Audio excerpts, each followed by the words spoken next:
పరదేశ ప్రయాణం అని చెప్పేసి మన దేశంలో నుంచి ఒక 5 రైళ్లు ప్రయాణిస్తూ ఉంటారు. అందులో మొదటి వారు మోదీ గారు, అలాగే ఒక చిన్న పాప రాహుల్ గాంధీ గారు, ఎంఎస్ ధోని గారు, అనిల్ అంబానీ గారు.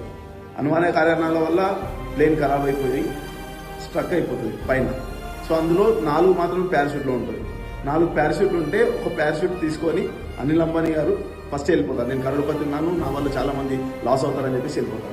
దాని తర్వాత ఎంఎస్ ధోని గారు, నేను కూడా బ్యాట్స్మెన్ ఉన్నాను, నాకు చాలా వర్క్ ఉంటుందని చెప్పేసి ఇంకో ప్యారాషూట్ తీసుకొని ఆయన వెళ్ళిపోతారు. ఆయన వెళ్ళిపోయిన తర్వాత రాహుల్ గాంధీ గారు, నేను కూడా చాలా బతకాలి, నేను చాలా చేయాలి దేశానికి అని చెప్పేసి ఆయన కూడా ప్యారాషూట్ తీసుకొని వెళ్ళిపోతాడు. తర్వాత చిన్న పాప ఉంటుంది అండ్ మోదీ గారు ఉంటాడు. మోదీ గారు ఏమంటారంటే, ఇంకో ప్యారాషూట్ ఉంది కదా పాప, నువ్వు తీసుకొని నువ్వు వెళ్ళు, నీకు చాలా భవిష్యత్తు ఉంది అని చెప్పేసి అని అంటారు. అప్పుడు పాప రీప్లై ఏమి ఇస్తారంటే, మోదీ సార్ ఇక్కడ 2 ప్యారాషూట్లు ఉన్నాయి, ఒక ప్యారాషూట్ అనుకొని మన రాహుల్ గాంధీ గారు నా స్కూల్ బ్యాగ్ తీసుకొని వెళ్ళిపోయారు అంటారు.